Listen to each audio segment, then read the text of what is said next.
So thank you all for the newcomers. We always love to have you. We do, as I mentioned, have our luncheons at least once a month. We take a break during the summer, during Christmas, and during Light Fair Month. If you want to keep, we'll send you an email about our luncheons if you want to keep attending. If there's particular topics you guys would like to hear about that will keep you interested in coming to more luncheons, we'd love to hear about that too. And with that, I am going to leave you with Shirley Coyle, who is Vice President of Cree Canada, or President of Cree Canada, and she's the Vice President of the IES National, so she's the President-elect. She'll be our President next year. So she can not only answer questions about the topic she knows a lot about, which is outdoor lighting, but she can also answer questions about IES National if you have them. So welcome, Shirley.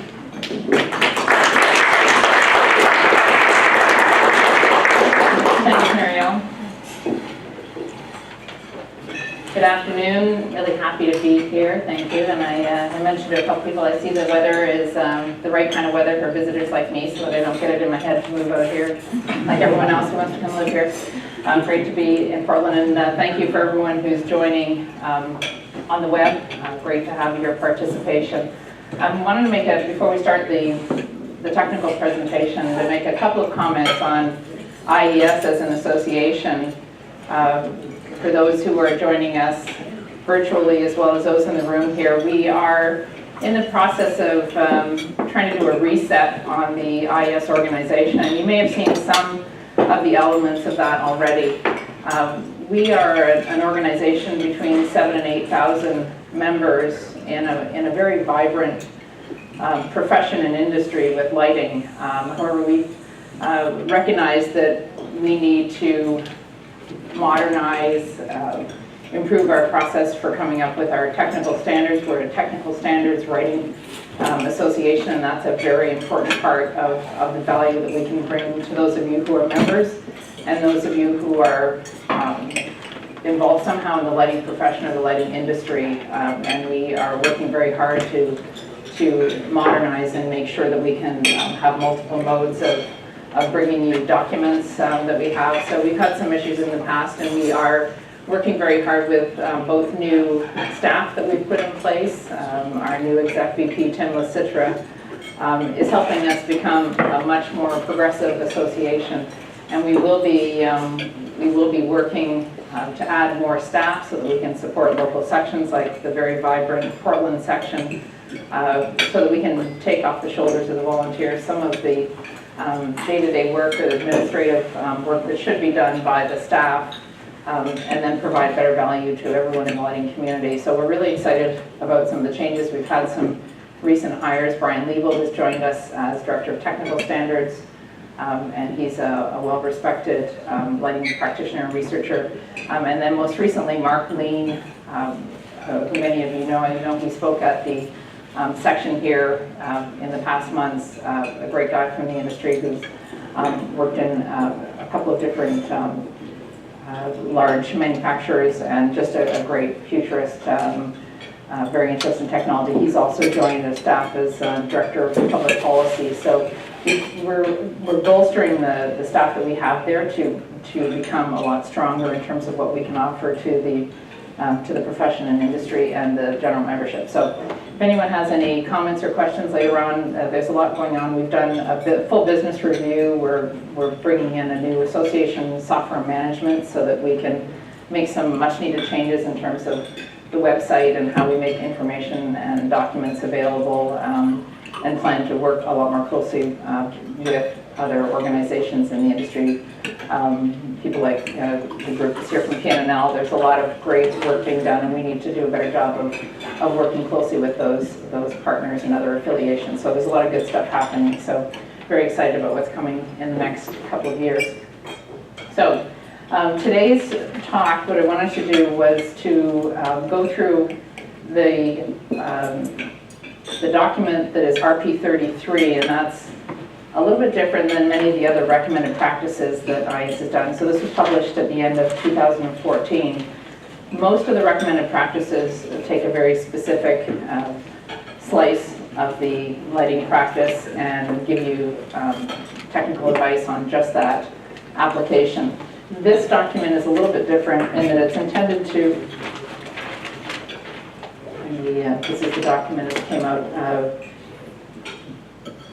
it intends to knit together some of the other RPs that deal with outdoor lighting. So we have a couple of our biggest, our most used documents are RP-20, which is the parking facilities, RP-8, which is roadway lighting. And then we have various others that touch. Our RP-22 is tunnel lighting that involves some outdoor. So we've got several of these. And RP-33 wanted to look and try to tie together these documents and look at what are the issues that are shared by outdoor lighting. So what kinds of things do you run up against if you're either a practitioner trying to design, or someone trying to design product for this market, or if you're an end user or facility manager, what are the key things you need to look at? And there's been a lot of new information. So there are really 4 main areas that we're going to look at out of the document today. Outdoor lighting design considerations will be the biggest chunk of what sort of runs through a number of different outdoor lighting. Elements of the model lighting ordinance, and frankly, we haven't had a lot of uptake. There's a lot of work done on this to try to see how we could do. There are a few communities that have moved ahead with model lighting ordinances. I won't spend a lot of time on this, but there are elements of it that are useful to anyone working in this area. Community responsive design is also touched on in this document. We'll go through that. And then finally, what are the various applications that are intended to be linked by this document? So in itself, it isn't a document that goes into great depth on any one of these areas, but it talks about sort of the universal issues and tries to augment areas where those documents don't go into. I will also, at the end, go through in a little bit more detail some of the updates on the 2 main documents that are also considered outdoor documents, RP-20 and RP-8, the roadway, so parking and roadway, that were put out published around the same time as this document in late 2014, just to go through some of the changes in those documents. So if we start with outdoor lighting considerations. Sorry, I'm not linked up here. I'm just going to.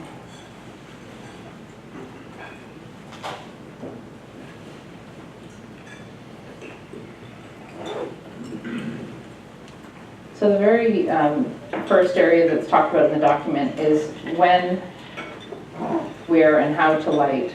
So in outdoor lighting, we've really changed from a philosophy of you need to hit a minimum light level everywhere to saying what's the minimum that we need to do to allow or enable the use of the space. So you want safe and secure use of the space so people can make the most of the outdoor environment, but not to do any more than we absolutely need to. So there's really been a shift in thinking that whatever the practice of the area is or the utilization, that's the maximum that we want to do. Environmental health concerns are also a big area where there's a lot of new information. We have human vision factors that are talked about in the document. So there are a number of areas that no matter what kind of outdoor lighting you're doing, these need to be considered. Stray light, and again, has become in the last years a very important part of the topic. And then lighting zones are a critical piece of this. And not just for doing lighting ordinances, but for any design that you're doing in an outdoor space, you should be aware of lighting zones. They may or may not be enacted in the area that you're working in, but you're likely affected by it because they'll be picked up by codes like ASHRAE or Title 24. If you're working in the California market, you'll see that lighting zones are still referenced, so it's important to be aware of those. So let's start with when, where, and how to light. So 3 of the main areas are the safety and security of the space. So you want to look at what are the minimum needs to actually do the lighting. That should be the prime concern for outdoor lighting. Energy and maintenance costs are a major space requirement that you need to look at. Sorry, I'm trying to get my mechanics working here.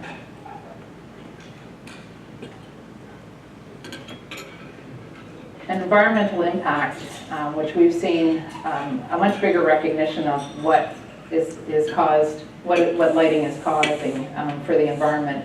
We want to actually try to use the lighting in many cases to constrain the use of outdoor spaces. So rather than trying to light everything across the board, maybe we want to control, okay, these are the parts of the space, if it's a campus walkways, that kind of area. You don't try to blast the whole area with light. You actually manage the flow of people by choosing what areas. But in all cases, you're trying to use the minimum light, the minimum amount of light that you can. And then your environmental and health considerations.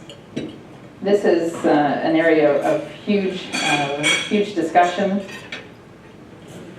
And we've obviously we've been adding light to our environment since for thousands of years now.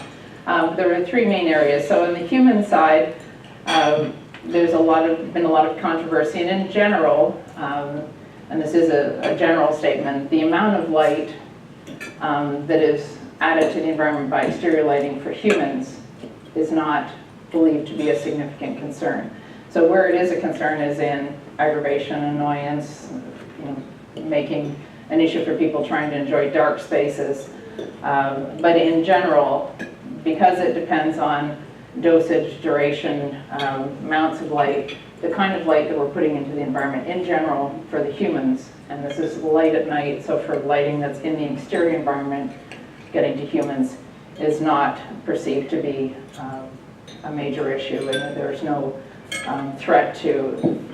major threat to health.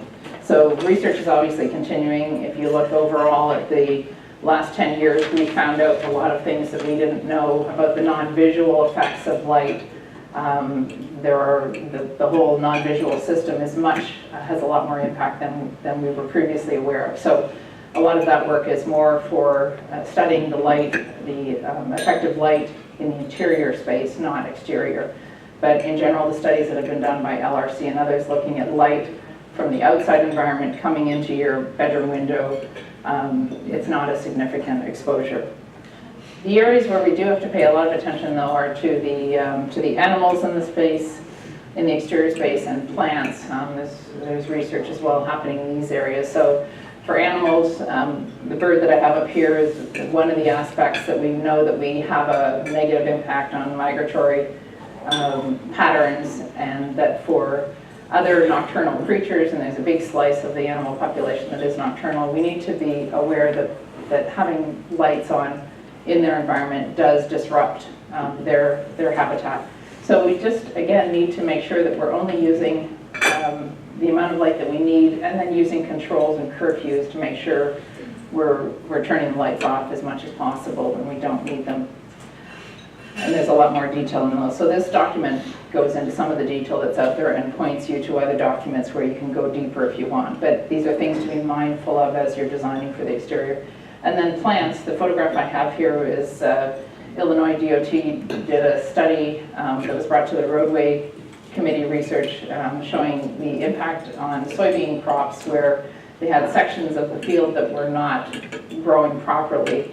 And what they were finding is it was the impact of street lighting, just the roadway lighting out on the road, where it was getting light for too many hours, it couldn't go through its proper photosynthesis. So we can have an impact, an unintended impact. And I think we have more tools available to us these days with technology being better optical control. We can hopefully keep light out of unintended areas. So again, looking at light on the target that we want, controlling it, dimming it down in hours when it's not being used. So we're finding out more as we move along.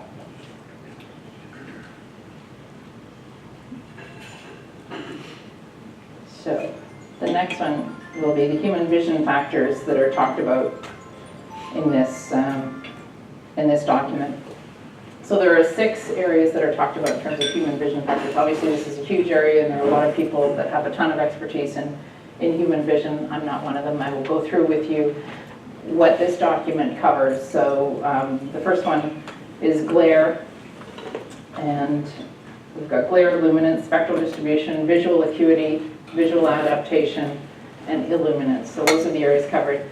Glare is something that we're all familiar with, and again, we have more tools and better understanding these days of how to avoid glare, between the choice on the left, which is the old glare bomb wall packs that are completely unshielded, and now there are lots of good products available. So it's a combination of using fully shielded product as well as using lower amounts of light, and obviously we're being put there, pushed there by the technology changes in any case, that we can go in with a lot smaller lumen packages and better optical control and do a better job, but we need to be very conscious.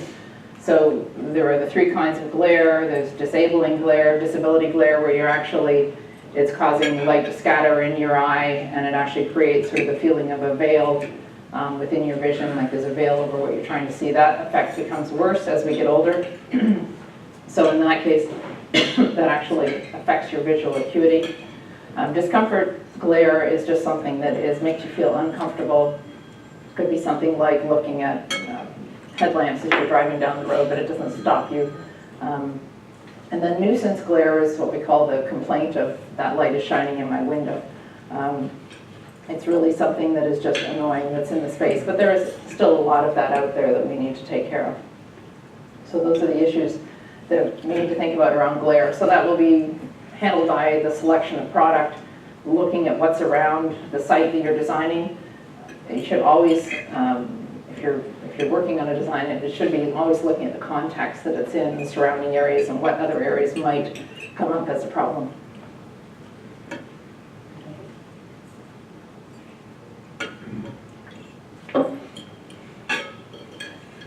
So luminance. When we talk about luminance for outdoor lighting, we're talking about the light reflected off the surface. So in outdoor lighting, we can have light reflected off the surface like a roadway. When we're designing for roadway lighting, that is the calculation we do, is the light reflected back at the driver, the observer. In other outdoor lighting, it can be any light reflected off any surface that you'll be seeing, so anything in your visual field.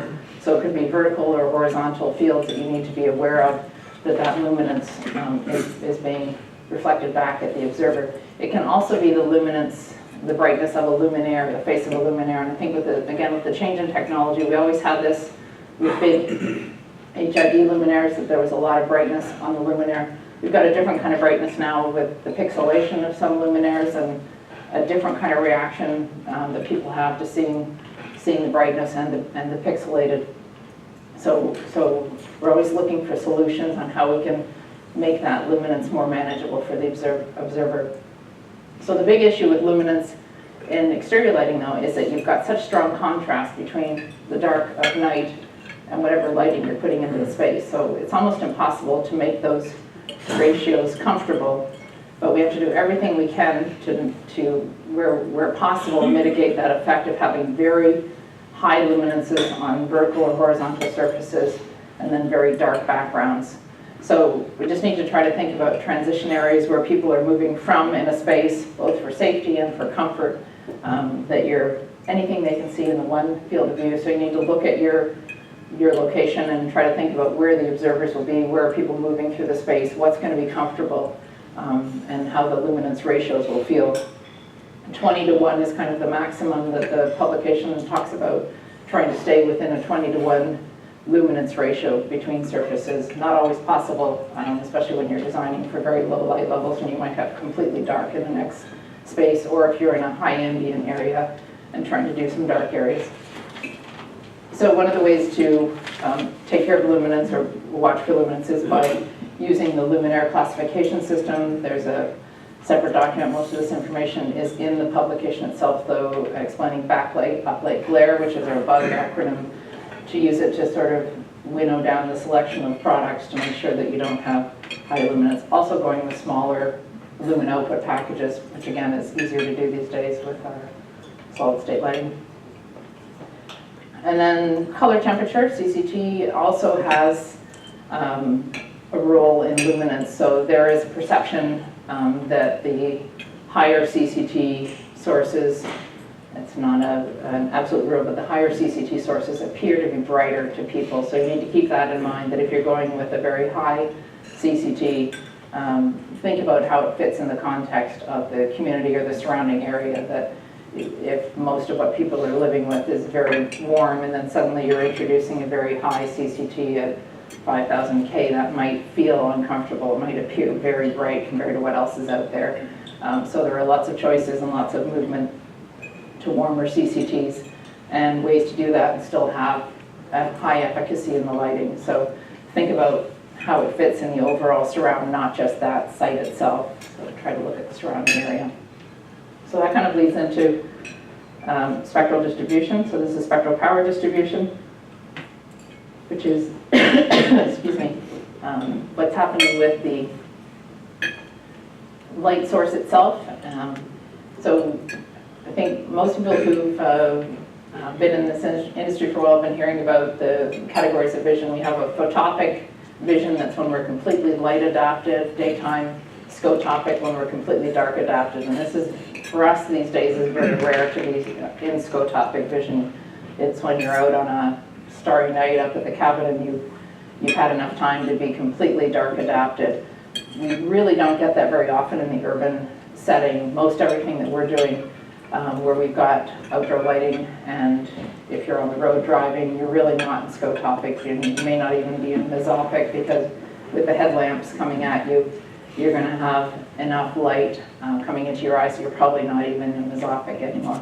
But those are, your eye performs differently in those areas. So there's a relationship between spectral power distribution and visibility. So we know that when we're in this lower mesopic area that we can, if we're using our peripheral vision, we can see better if we have warmer, higher color rendering sources. The issue becomes this relationship may be important in some parts of outdoor lighting. It may not be as important in some others. There's a lot of research being done. We're meeting later this week with the IES Roadway Committee, the technical committee. And part of the research that's being reported on a federal highway study that Virginia Tech's been working on has indicated that you really are, because there's so much light from the fixed overhead lighting system already, and the headlamps that are on the road, that you really don't get a huge benefit from having a higher, a warmer spectral distribution. So the impact that we were expecting, we're not really seeing it in the main driving task. However, it doesn't mean that it's not going to be important. So on any road where there are sidewalks and pedestrians, if you're trying to recognize pedestrians or clothing or other activity happening, there is an advantage. But we just know for highway driving, so far as we're seeing, we're not seeing a significant improvement in visibility to have warmer light, where they've been looking at roadways under different CCTs. So need to stay tuned on this one. This is an area where there's a lot of research being done and more that needs to be done to find out. We're really, most of what we do is when we talk about roadway later on, we focus on the driver and what the observer as a driver is seeing. Obviously for streets, wherever there's sidewalks and pedestrians around, we need to think a little bit more about what's happening in those environments and maybe design differently. So for visual acuity and visual adaptation, I've put these two together just because they have, they do have some, they kind of go hand in hand. We can lose visual acuity if we're struggling a bit with visual adaptation. So in exterior lighting, you're often moving from very dark to very light, or very light to very dark. And the eye is an amazing thing and is able to accommodate huge ranges. As those of you who are photographers know, much better than just about any, or than any lens that's out there. But it's much more difficult to switch from light to dark. So when you're plunged in darkness, it takes quite a while. Some things respond almost immediately. You have several processes going on, but the photochemical process that's happening takes longer. It can take up to 30 minutes before you're completely dark adapted. So you can imagine people moving through spaces that we're designing, they don't have time to completely adapt. So we need to think about that we have good transitions so people don't lose visual acuity when they're adapting. So that's the trickier one, is going from very light into very dark. So driving along on a sunlit day and going into a tunnel, you can imagine that that's a very challenging thing for visual acuity, which is why we have very high light levels right at the beginning of the tunnel and transitions down. So that's an example of a transition. In an outdoor space, it might be just enough to think about graduating your light level as you move from one area to a next to make it safe for people moving from an entrance of an area if they're going. There is also a transition when you're going from dark to light, but it's pretty temporary.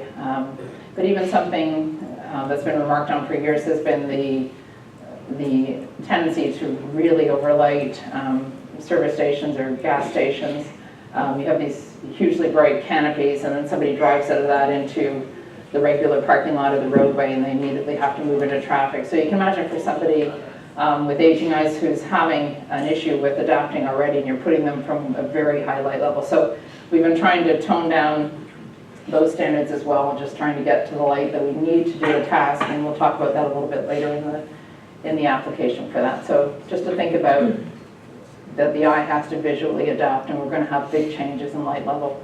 The final one is of the 6 is illuminance, and that's just the section where we, as is typical for these RPs in the handbook, we have these very elaborate charts for you to work your way through. But they basically allow you to use the document to slice down to the very specifics of whatever application you're looking at, whether it's building entry, and then within each of those, what kind of lighting zone is it in? I know we haven't talked about zones yet, but that's how this document and many others are split.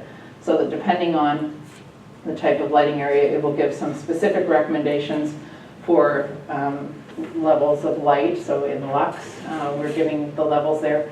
And then give you also a bunch of factors to sort of raise or lower the amount depending on what other issues you're dealing with, whether it's the age of the people using it, and whether you're doing horizontal or vertical surfaces, and then what kind of uniformity to look for. So there are a few pages of illuminance values. These are taken directly from the handbook, so if you already have a handbook, you have all of these. However, they've taken all the ones that are outdoor and put them into the one document. So for anyone who does a lot of outdoor lighting, this is a good repository of the various values.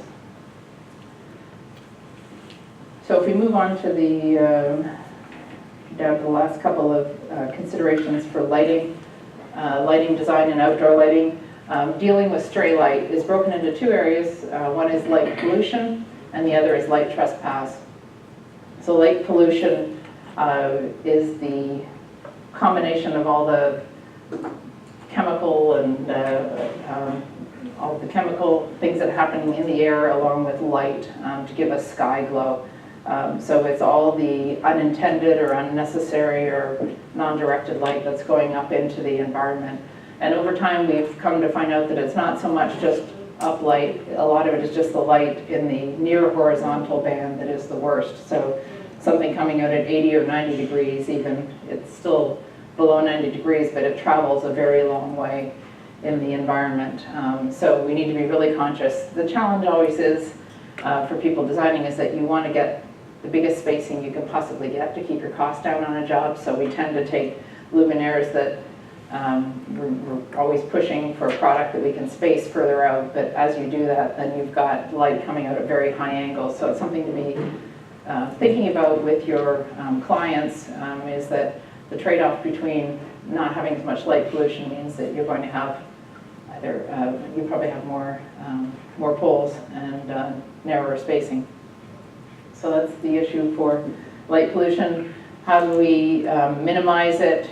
We minimize it by trying to choose fixtures that don't have as much near horizontal or upward emission. Now there are cases where you still want to have upward emission. We don't want complete darkness. There will be some areas where you want to have nice lighting on the fascia buildings or facades to make the space feel comfortable. So within reason, people want to have lighting on faces and know who they're walking around. So we can't have everything be down lighting without it being kind of grim, but to try to use that selectively.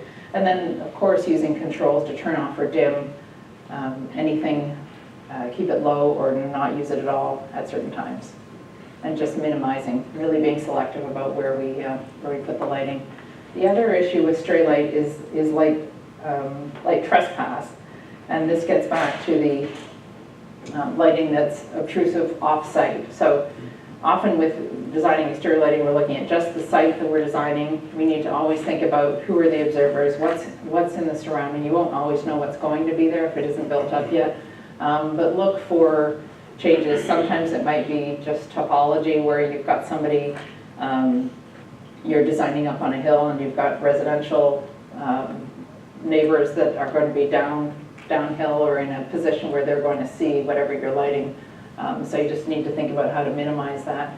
But you need to look for potential issues when you're designing. And then again, use the bug rating, the information, the photometrics that are available on the luminaires to choose products that will avoid putting light trespass off-site.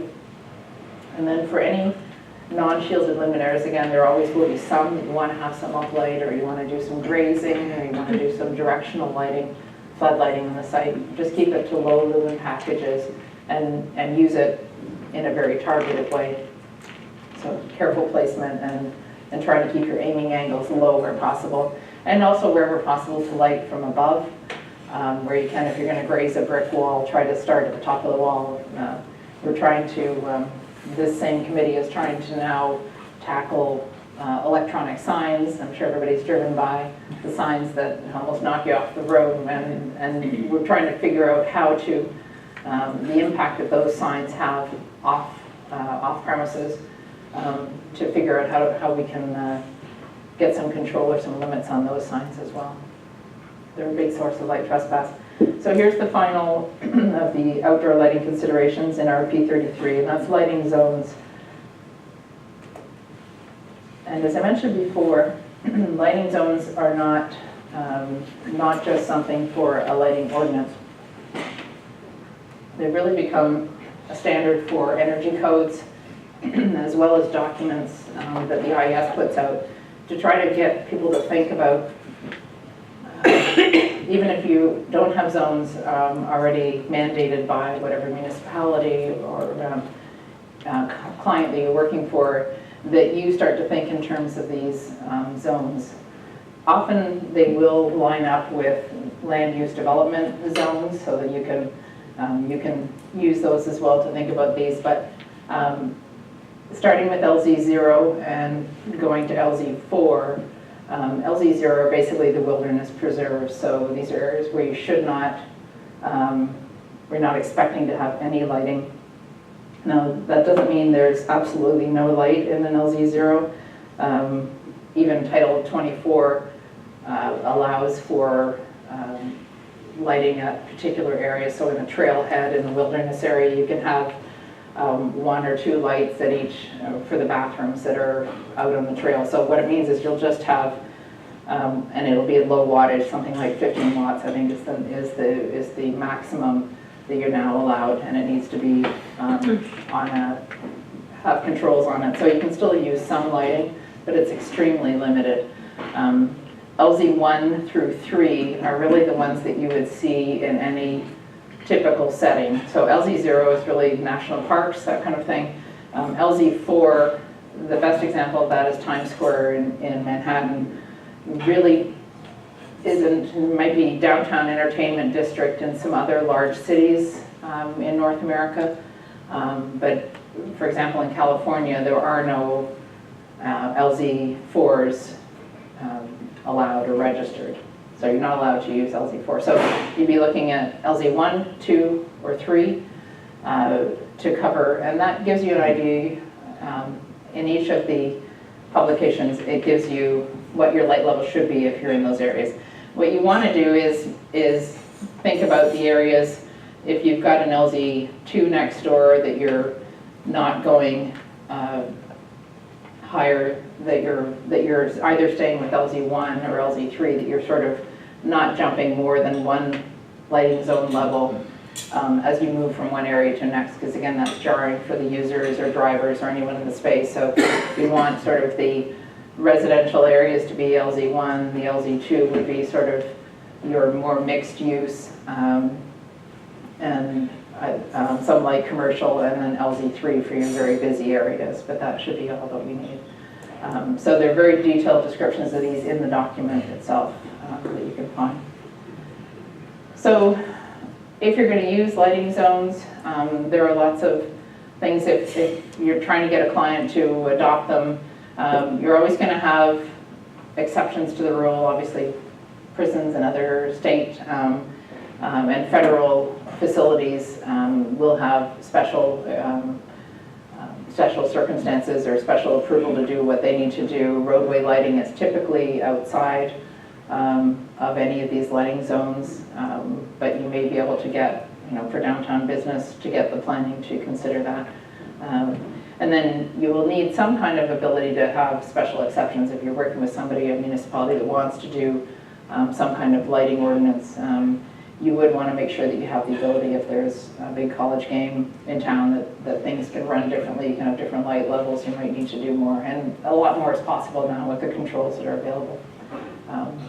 And then whether or not sign lighting should be regulated, this has become a pet peeve for a few people, and we're trying to at least see if there's something we can do about sign lighting. Lighting ordinances, we've had a few states in the US pick up on this, and there is a joint IDA IES document that has been done to try to use a model ordinance. We have a basis document. It takes a lot of work. You need to get all the voices together, and you need to allow for as many possible exceptions. It's a bit complicated in terms of compliance. It's very similar to some of the energy codes in terms of having a couple of past prescriptive and performance, and then you need to determine what the approval requirements are. We haven't seen a lot of that, and I'm not sure what's happening here in Oregon. Maybe we can talk about that afterwards. This is an example of a community that Nancy Klein had been working with, City of Plymouth, and their lighting zone map, and it did tie in with their land use maps. The idea is once you have an ordinance, or even if you don't have an ordinance, to think about working with the municipality to have some sort of community-wide plan that would actually think about how you want lighting to be used in sort of a cohesive way through the community, so that you have a system that works for everybody. So obviously the same kind of goals that you'd have with any individual project, but just so there could be consistency about the look and feel of the community throughout, and to obviously involve law enforcement with that. Whether or not there's a theme, not necessarily that all the product has to look the same, but that you at least consider a hierarchy, that certain mounting heights, you're going to have this scale of product. We're going to, in general, have this kind of quality of product, and then what is used, how much light on different types, and then think about the distribution so that, again, there's more of a cohesive look. And then for CCT, I'm thinking about the color temperature in general, so that you don't have these big variations as you move through the town, so that there is, again, some cohesive look to the way. And then when issues do come up and somebody's complaining, there's at least a general sense of what was planned for the community, and you can compare it against that. So I want to jump now into the final part on RP-33, and that is applications. So before I talk about the updates for RP-8 and RP-20, just a few notes on some of the other outdoor specialty, I guess we call them specialty areas. So for outdoor sports lighting, there is a separate RP. We love to do this to you, direct you off to another recommended practice, and hopefully we'll get these in some kind of subscription format or something, so that you can move from one document to another more easily digitally. But one of the big things is coordinating a sports facility, obviously, and whether it's just the local ball diamond, or it's a college level, or a higher facility, need to think about what's happening in the community.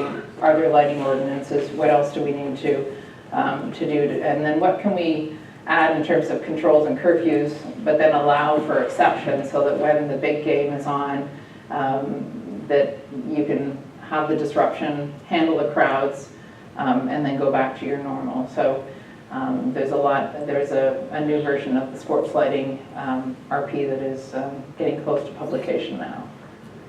And auto dealership lighting, these are probably some of the worst offenders in the past for some of the big HID floodlights that have been mounted and that still exist in a lot of communities. There is a move to go to much more controlled lighting. There's a big incentive to do that because there are products out there that can save them a lot of energy and do the kind of high light level retail lighting along the front line for them with very controlled optics, where you can see that you can keep the light off the grass in front of the dealership and keep it off the roadway that it faces onto, and still have the cars pop out. And then there are great opportunities now with better color consistency, better color rendering, and have very crisp lighting. So there are enough energy incentives that are moving this ahead that I think we are seeing the transformation within the auto dealership sector, and then much better use of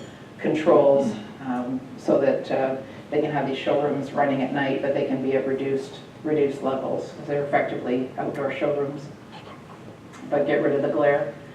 Service station lighting also has been a big offender in terms of glare and overlighting.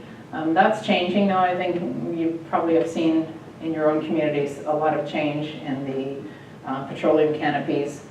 One of the things that helps drive this change is that because they're on so many hours, they're running 24 hours a day, usually 7 days a week, there's a big energy payback for them to go to new technology. So, and there are a lot of product choices out there where again they can get rid of the glare. There's still the old school of thought of we want lots of sparkle to bring people into the gas station.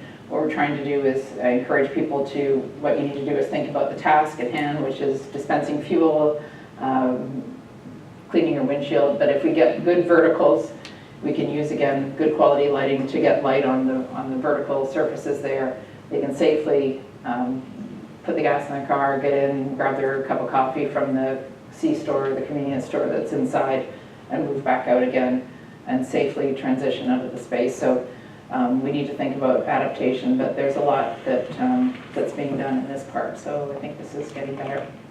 So I'll do a couple of updates. I know we're down to our last 10 minutes, so let me blow through a few slides here. So RP-8 is the roadway standard, and then RP-20, I have a few slides on that as well, just to talk about what kinds of changes. And we still haven't updated this document as much as I think we would like to. The roadway committee that will meet later this week has 23 subcommittees. So there's a lot of individuals working on very issues that are near and dear to their hearts, whether it's intersections or work maintenance zones or off-roadway is the parking group, but there's a lot of detail. We need to pull this together and really get things updated. The big change in the latest document was to move away from illuminance as the method of calculation. You can use illuminance to verify, or if you have a curved section of road, but basically luminance, which is again the light reflected off that road surface back at the driver on a straight road, that's the calculation that we use. So you'd always field verify by converting that into illuminance, but basically we want to know based on the type of road that it is, how much light, because that's the actual light we're seeing, not the light that falls on the road. We see the light that comes back at us. So the charts you will see no longer have illuminance numbers in there, they just have luminance, which is a big change for people setting specifications. Small target visibility, which is something that looks at the contrast involved between targets on the road and making sure that the driver has enough light to actually be able to see whatever the obstacle is in the road and the background. That is still, it's been moved into the annexes. It's still there though as a methodology. If you're designing and you're not really sure what the best design is, you can calculate small target visibility as sort of a tiebreaker to saying, okay, this is a better design than this one. I'm getting a slightly better visibility on this. The other thing that was done was this, we separated roadways from streets, and roadways are basically the freeways or expressways where you have controlled access, no expectation that there would be pedestrians or bicycles on those roads in general. So you don't have to worry about pedestrian conflict. So, and we're thinking long term that there's probably a different way to design for roadways versus streets. Streets are anything where we expect to have pedestrians, so you've got a lot of entries and exits coming onto the road. There's a lot more happening, a lot more of the driver looking around, using peripheral vision. It's a very different task when you look at the active driving research. So we've separated off the streets. And one of the big things to remember in streets is that to meet RP-8, it's not just putting the light on the road. In the case of a street, you also have to light the sidewalk, and that usually gets left out in the calculations. To actually meet RP-8, you need to make sure there are these separate little tables that follow the big table, and it says, here's the amount of light you need on the walkways. And these are vertical light levels. So that will often drive how much light you need on the road. If you're actually meeting RP-8, you need to make sure that you're taking care of the pedestrians on the road. And we're going back and looking at these now to try to see, is there a better way to do these? Sometimes it's very challenging to get the light levels on the walkway. Yes? You can go till 1:15 if you need it. Okay, thank you. Sorry, it's right here. You hear the rest of the crowd go, whoa. Okay. So really important to make sure we're lighting the sidewalks as well, and this does get left out. Most specs that you look at, most RFPs only talk about hitting a certain light level on the road itself, but if that road has sidewalks or bike paths or other adjacent pathways, you need to hit the light level and the requirement on the roadway itself, or sidewalks. Another thing that is for the first time brought into RP-8 is using the bug ratings. So this replaced the old cutoff classifications that many of us tend to use because we use them for so many years. So full cutoff, non-cutoff, those are all gone. They're deprecated. We're not supposed to be using them anymore. I think the language, because people are still looking for something that means no light above 90 degrees, we typically use fully shielded now, but we're not supposed to be using these anymore. We should be using bug ratings. Our bug ratings they were designed for street lighting, not for roadway lighting. One of the issues we have with the lighting classification system is that it really penalizes luminaires that put light out at very high angles, and if you can imagine for roadway lighting, you really need very high angles to meet the light levels on roadways. So it's one of the things we're struggling with a little bit is how to apply the glare category. Last couple of changes on this. There is a section dealing with mesopic factors and spectral considerations. So there's some discussion about can we use less light if it's warmer color, which is where we were thinking a few years ago. The decision was made to only allow the use of mesopic multipliers. So this is the case where if you're using, sorry, I said warmer colors, I'm telling you the reverse. If say you're going from high pressure sodium to a whiter, so-called whiter source, you could allow a higher value. You get basically a boost in your value of versus HBS. The decision was made to only do that at very low speed roads because we don't have the data yet, and it doesn't look like we are going to get that for high speed driving, that having whiter light makes a difference. Because that's a foveal task, you're looking down the road, you're not generally using your peripheral vision, we're not seeing a big advantage to using the whiter light on high speed roads. So right now, it is allowed to use mesopic factors if it's lower posted speeds.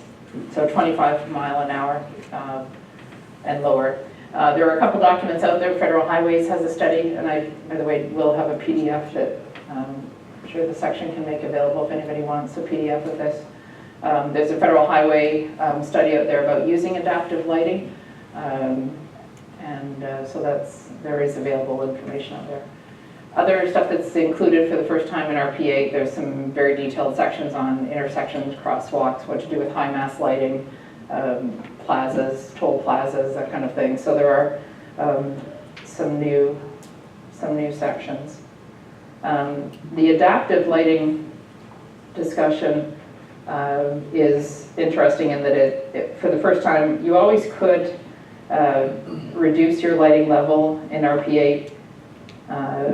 because there was a choice of low, medium, and high pedestrian conflict. So if you went by the rules and said, well, it's after 2 in the morning and I don't have as many pedestrians anymore, I designed for that 1 hour after sunset, and that's very busy, but it's not busy now, I can drop down a level. But it never explicitly said that you could do that. The newest version of this does say that you can change your light level based on pedestrian and vehicle hourly volume changes. So vehicle hourly volume changes you can get from your local DOT or whatever authority is collecting that data, and then depending on your pedestrian level. So if you had designed for a collector road at a high level 0.8 lux, you can drop down at night to half that level, 0.4, if suddenly your vehicle and pedestrian level drops as well. As far as actually implementing adaptive lighting, we've got lots of people looking at it and talking about it. There are a few cities that have done it. You just need to make sure that you're not violating any municipal standards if there's anything in place already. Make sure that your intersections and your crosswalks still meet the light level, because those requirements stay in place, that you be able to light, and maybe you can do that with controls when somebody enters the crosswalk, that it brings the light back up. TAC, which is the Transportation Association of Canada, which also follows RP-8, has published a document that's available as well about how to use adaptive lighting. So finally, I want to go through a bit on RP-20. This is the parking facilities document. So it's both for parking lots, surface parking lots, as well as parking garages. Those are considered outdoor. On the parking lot section first, before we get into parking garages, there's a much more detailed illuminance table, like the one I showed you before for outdoor. We have added a higher light level requirement. And so these are, for parking lots, it is illuminance still that we're doing, the light incident on the surface. There was a higher light level added based on research that is included in the annex there. And the concern was for concrete parking lots. So when you have a very light colored surface, and then your trip hazard, which is the wheel stop, is also white concrete, that you'd have low contrast between the two. So based on that research, the committee made the decision to go to a much higher light level to get to the minimum visibility where you'd actually be able to see that light colored wheel stop. Now, it has created a fair bit of conversation, if you can believe that we want to sit around and talk about light levels, but it has, obviously, a higher light level is an issue for energy. So we've had some pushback on this, and there is a task group looking at this right now to say, is that really the task? One of the things we look at in coming up with standards is what are the issues in terms of liability in facilities? Is it, and in general, we were hearing it was the trip, slip, and fall hazards in a parking garage that people get sued over. You didn't provide enough light, I couldn't see that, I got out of my car and I tripped and broke my jaw. So that was the reason that we moved on that subject. However, it is up for discussion again, if is that the task, or is the task to look across and see another pedestrian in the space, or to get to your car. So part of it is agreeing on what we're trying to, what are the critical tasks in the space. Expanded, so the first one is the minimum illuminance level. In the old document, we had a basic and an enhanced security level. The consensus on the committee, again, and this is about 20 practitioners, a mix of practitioners, so we always have a balance on these committees of producers, people who are making product, designers, and then other, which would be researchers, academia, consultants. And the consensus was that people were generally using the higher level, that they didn't want to be left saying, well, why didn't you give me the enhanced? Why did you just give me basic? What made you think it was just basic? So the consensus was that everyone was designing to the higher 5 lux number rather than 2 lux. And this is the way these standards sometimes get set. So we need to, so now we just have the one light level, which is the higher amount, that is the base. We are showing both surfaces. We used to not show whether your calculation based on asphalt or concrete. We're now showing both of those. And I mentioned the trip hazard, and that can be looked at online. And then we also added in pre and post curfew amounts, so that assuming that every parking lot, every parking garage should be using controls and should have curfew times where after that time, the light level either drops or goes to on only during occupancy. And we added some new recommendations for the transaction area, so the machines where you put in your, either get your ticket or put in your payment at the end, that there be some separate recommendations for those areas. So these are the kind of charts again that we have. So it's just it's more complex than the old version. It really is just that we're showing what you would do depending on the age, that you have some flexibility in terms of the horizontal and vertical, and then also giving you your max to min. And parking garages, otherwise, we've got now we've combined the areas that all had the similar light levels. We've given some new recommendations for elevator lobbies, pedestrian transaction areas, and then again adding in the controls piece for this, and some separate recommendations that motion sensing be used. But otherwise, not much has changed in that RP-20. Okay, so that was a long road through. There are still other documents. It was mentioned to me just coming into this session that there were some other things that were covered in the old RP-33. I'm trying to think of what else we missed in that. There was maybe more information on security lighting that may go into another document. There is, as I mentioned, this committee is working, RP-33 committee's outdoor environmental lighting is looking at the signage, off-premise signage, and the impact. Nancy Plant is heading up a new outdoor committee that will look at pathway and bikeways that are not right along the roadway. So if you think about what goes through campuses, corporate campuses, academic campuses, there's a lot of pathway lighting, and we need some recommendations for that doesn't necessarily tie to lighting a roadway. So they're doing some interesting work on that. Other than that, just waiting on more research. So there's lots of interesting things happening with light and health and light and color. We've got a symposium coming up in a couple of weeks that should be interesting. Kelly? Oh, we need to get a microphone. Microphone, hold on.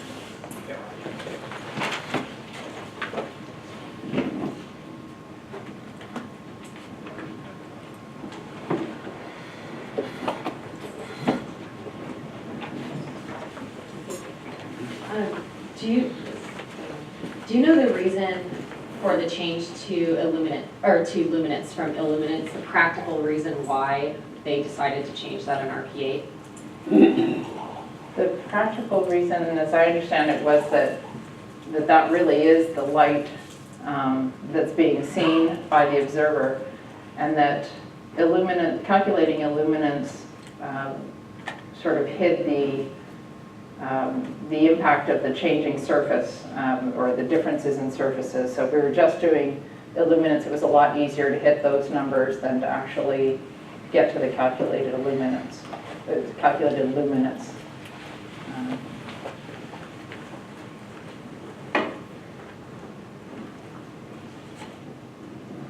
One of the big objections to using luminance was the variation of the pavement and the variation of climatic conditions that would also be difficult to calculate and have accurate in any given situation.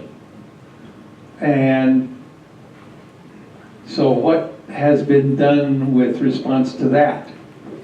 So I know there is research that will be reported on this fall. For anyone who's interested, there's a street and area lighting conference that goes on every year that the IES puts on that is in LA this September. Virginia Tech has done will be presenting on some research on roadway lighting in fog and rain. So there are some standards that the CIE has tried to do to address, and not very successfully, I think, so far, get to how to design allowing for weather, depending on, obviously, areas where you have a lot of inclement weather, because you're right, it doesn't, our current methodology only works on a dry day with the new pavement, basically, as well. So it is imperfect. I think the overall sense of the committee is that the way we're calculating right now for roadway lighting is probably not the best way. Calculating that little patch of pavement 83 meters down the road that only takes the driver into account is probably not the best thing. There's a smaller group that's working on what are the other things we should be thinking about, and there's a strong feeling that we should be looking at the overall scene, the contrast, what are the other factors that we're not taking into account right now. So we admit that the way we are doing it right now is probably not the best way. There was agreement among the committee, though, that luminance would be a better outcome than illuminance. So, but you're right, it still doesn't take into account weather. All bets are off once it starts raining.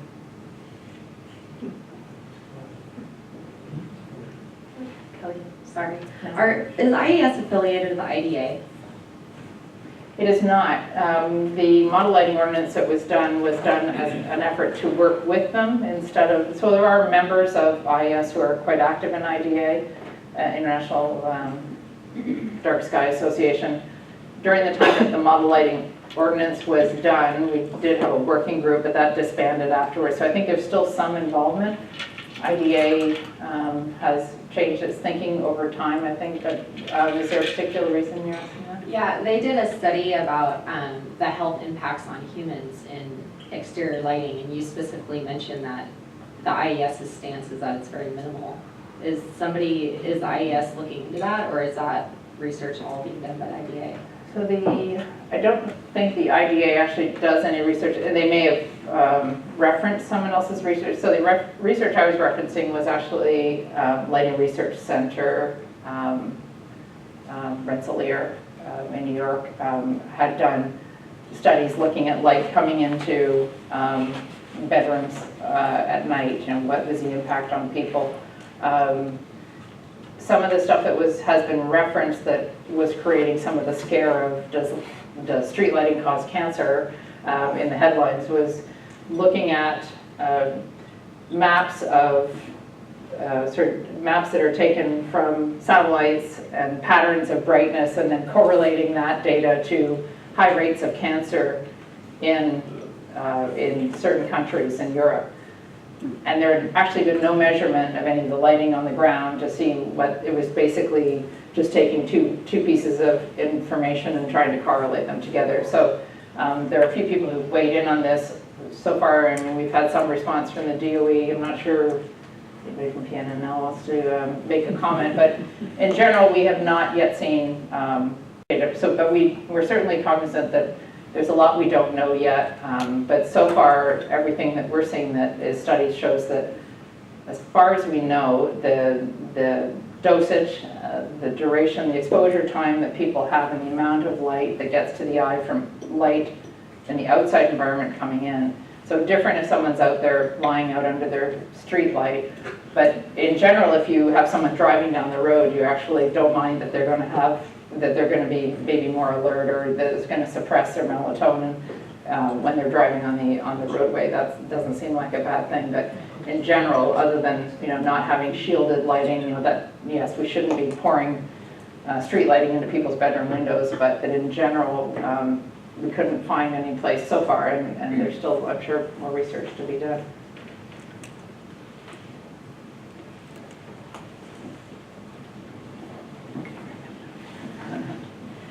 Is the DOT ever involved with IES in this research? Do they ever join the collaboration or the conversation at all on the state level or federal level? We do have DOT, we have participants from various DOTs who come to the IES roadway meetings. The IES really doesn't do any research. We, in some cases, have provided some funding. In general, we don't have the kind of money that would get anybody too interested, but we might provide seed money to start something. But we do see, there was a day not that long ago where EPRI did quite a bit of lighting research, funded a lot of lighting research, and they've kind of stepped away from that now. We will have a symposium in a few weeks here in Baltimore area that will be an IES on light and color, but we are trying to get DOE involvement, or DOT involvement, sorry, on these, yeah. Federal Highways has been more involved, but I think has kind of stepped away into now once they've done a little bit on color. Do you have any comment from Yanela as far as what other research you see, guys? You don't want to be the... No. Do we have any remote questions? Nobody's chimed up. Okay. So you sort of touched on this with the discussion of this topic, but the broader spectrum light sources have this brighter perception to the human eye than say like high pressure sodium. Right. And so I'm aware of, as you know, the the world basically is undergoing this big conversion to LED light sources. I'm aware of multiple cities that have designed a replacement system based on, most folks are still using illuminance rather than luminance, but so they're replacing the existing system and designing the replacement system trying to match the illuminance levels. But very quickly, once they get started, the number of resident complaints and so on that the lights are too bright, they generally quickly start ramping those light levels down. You mentioned mesopic, and I was going to ask, the issue that I see for IES is that it seems like a lot of sites, in some cases pretty significantly, are reducing their illuminance levels compared to what was recommended in RP-8.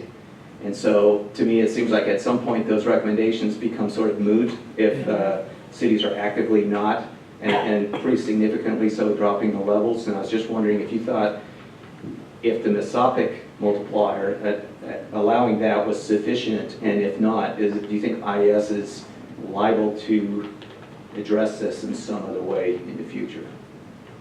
I think that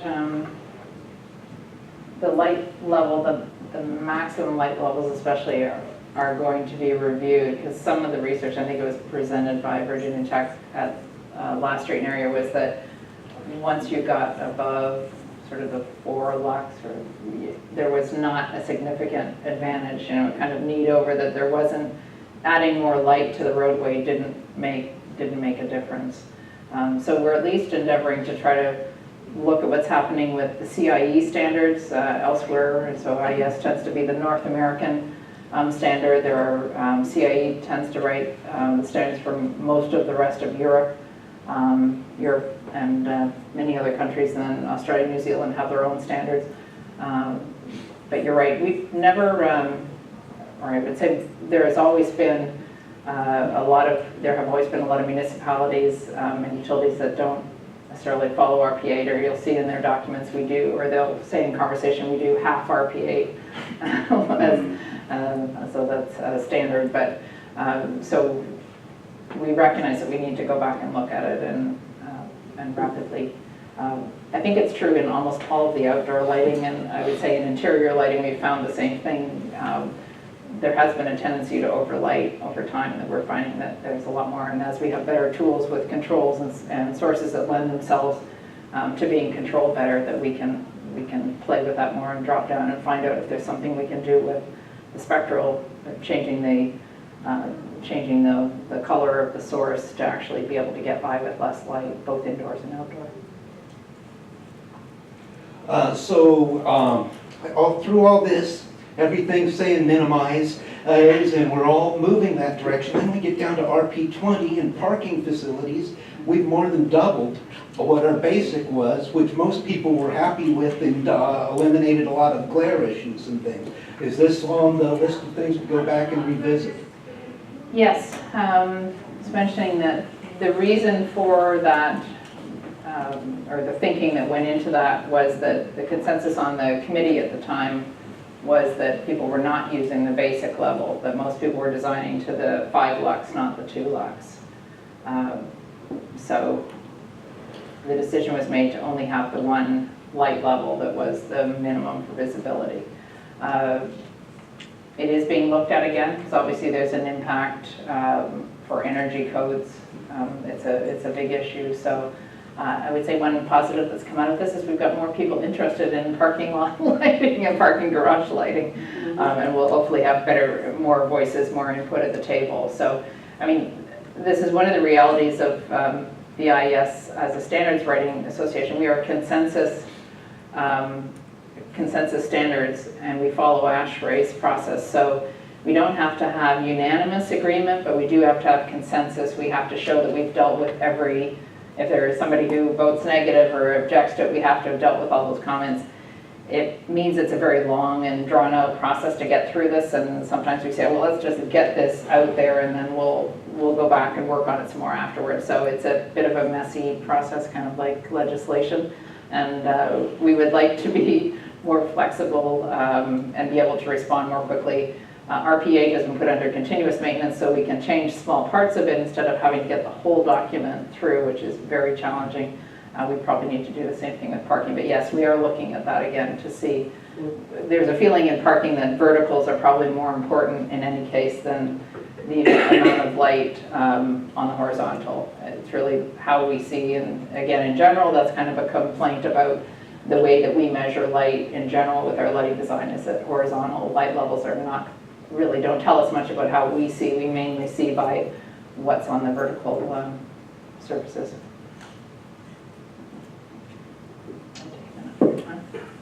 As one of the more mature people here, I'd like to speak up in favor of not taking the illumination levels or luminance levels down too low, because it makes it more difficult for me and others at my age to see. So you mentioned some age-related factors in your talk, but you didn't say what they were. Right. So throughout it's a good point, and I will take that recommendation back. That's a good point, that as we age, we need more light for the same visibility.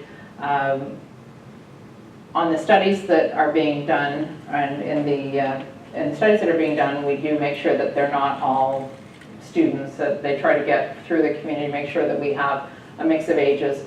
The age factors are not there for parking garages, because there are certain facilities like roadways you cannot control who's going to drive and who's not going to drive. You can't limit, even if it's a school facility or a college, you're still going to have all ages with people who work there and attend there. So we have to be cognizant of that. Lost my train of thought here, but we are looking at that to try to make sure that we're only giving as much light as we need, but allowing for ages. So there would only be very specific applications where you'd be able to, and it is supposed to be if a plurality, so the majority of your people are less than 25 or greater than 25, you can slightly adjust up or down. I have a question for the audience. How many people here are actual RP committee writing members? Raise your hands if you're in an RP committee. So that's very few people in a room of a lot of very experienced heads. I'm going to just put that out there. So Use your help. she's mentioned several committees that are writing currently standards, or that are revising their standards, or even new committees, and I would encourage everybody who is an IES member to go to the membership page on the website and click on join committees and see which committees are actively looking for new people. If you have very strong views about any of these things, the best way that you can help, or if you have research, or if you have 20 years of experience. I only have 10 and I'm part of the committee. Sometimes all I need is somebody to look over stuff and read it and edit it and make sure that there's no mistakes. So if you are really interested in a particular topic, as you mentioned, there's new committees coming up. Yes. There's committees that are rewriting right now and they need a lot of help. So I encourage all of you to go and see which committees you could join on a national level. It is an extremely rewarding experience, right? Barb? Right. Yeah. Survived. And sometimes it takes a lot of time, sometimes it doesn't. So I just wanted to put that out there to everybody. And if you have questions on how to join committees or which committees are open and available, I'm sure Cheryl can answer a bunch of questions for that. Shirley can answer questions for that. And we are getting better at allowing for participation. You don't have to fly somewhere to be at meetings. We're getting better, starting to get better at having WebEx and using Google Docs and that kind of thing. But yes, all the help is appreciated. There might be certain committees that they're very close to publishing that would say, oh, we're not adding anyone right now, but barring that, we need practitioners, we need frontline people to know that the document actually reads appropriately, that we're making sense. So all levels of experience and expertise, but certainly if you're frustrated by something we've done, we would appreciate hearing from you. We'd rather have your opinion as we're developing a document than finding out after we publish it. However, in the future, when things are digital, it will be, going forward, it's going to be easier to make changes, not so many years. Thanks very much, you guys, appreciate it. Thank you. Thank you.